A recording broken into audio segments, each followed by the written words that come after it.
I'm Dawn Henwood, founder of Clarity Connect. Here are a few tips to help you with your strategic communications planning when you're trying to transform research into impact. Focus on outcomes, not on outputs. Now that can be challenging to do, but here's how you do it. You keep your eye on the destination, on those concrete, measurable results that you want to produce. And you try really hard not to get distracted by all of the exciting creative activities you could engage in, all of the shiny objects you could produce. It's so easy to think to yourself, oh, we could make a podcast this year. We could do a video series. Oh, why don't we do a lecture series? Or how about we revamp our website? But all of those are outputs, and they're not going to have any meaning unless they are directed to concrete objectives, unless you're really clear about what you want to accomplish. Keep in mind what Seth Godin says about strategy. Strategy, he says, is a compass, not a map. Now, your strategic plan will be in a form and a format that makes the most sense for you and your team. A strategic plan is a guide, so it needs to be the kind of guide you can work with, the kind of guide that will keep you on track without overburdening you with a lot of information or maybe a lot of formal structure that you don't need. Typically, though, a communications plan will include the elements you see here. A vision, your picture of what the world will look like once you've transformed it by sharing your research knowledge. Your mission, your purpose, your audience, your objectives, and some clear indicators to tell you what success looks like. Sometimes these are metrics, sometimes you may be looking for more qualitative information. Audience is really the key here. The audience needs to be the center of your plan, the center of your planning universe.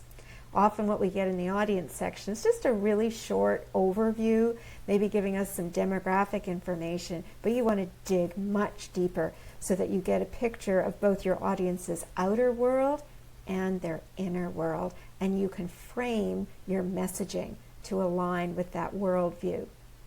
Key messaging is a critical element of a strategic communications plan, as are the channels, the means you will use to reach that audience. And remember, yes, social media is a channel, television's a channel, radio is a channel, so too are person-to-person conversations, so too are town hall meetings, so too are phone calls and emails. The organizational voice is not always included in a strategic plan, but I always recommend it because your voice is a strong element of your brand. Whether or not you're in the business world, you have a brand, which means that your organization has a personality. You show up in the world a certain way, and the way you show up creates an emotional response in your audience. It's very important to the way they relate to you, as is your visual identity. Another optional item perhaps, but one I recommend. And finally, your key initiatives. Your strategic plan can go as granular as you need. You can stay at a very high level and just indicate perhaps the pillars, the key principles, or the key areas of emphasis you're going to focus on. Or you might decide to actually combine your compass of your strategy with a little bit of a roadmap and get a bit more specific. If you do that, remember that the more specific you get, the more you have to pay attention to what's really happening as your plan unfolds, so that you go back and you review it and you're flexible. Now, once you have these elements of your plan in place, think about how the 3 pillars of knowledge mobilization can guide you further. Your method here is to first determine your ultimate goal. So let's say we want to reduce childhood obesity. This is your overall vision and mission. It's not something you're going to achieve within the 6-month or 12-month or 24-month window of your strategic plan. You want to think of specific strategic goals, those outcomes that you can achieve within your planning window. Once you've identified that, here we want to enroll 10 schools in the lunch program, then you can think about where different segments of your audience are along the persuasion journey that they need to take to get to the point where they are totally on board with your mission and they're taking whatever action you wish them to take. Some of your audience will still be getting to know you, and they need communications that focus on engagement. Others in your audience already know you and they're curious. They are ready to be educated, so they're ready for some more in-depth information. In the educate phase or pillar, that's where you can start sharing some facts. Before that, you're really focused on emotion. And some of your audience is ready to act, and they are ready to be converted to your mission, come on board, and help transform that research in very meaningful ways. So they're at the inspire phase. When you think about your audience in this way, you can decide where you need to put your emphasis in order to get to your goal. So if you're trying to get schools signed up and nobody really knows about your organization or your research, you might want to lean heavily, at least in the first part of your strategy, on engagement. Just letting folks know you're out there, getting them interested and curious about the idea of a healthy lunch, why that's valuable.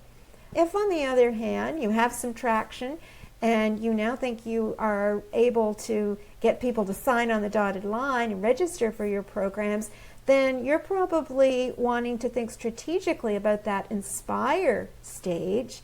And that may look more like engineering some productive conversations with key decision makers and thinking about the communication mechanisms and products you need to do that.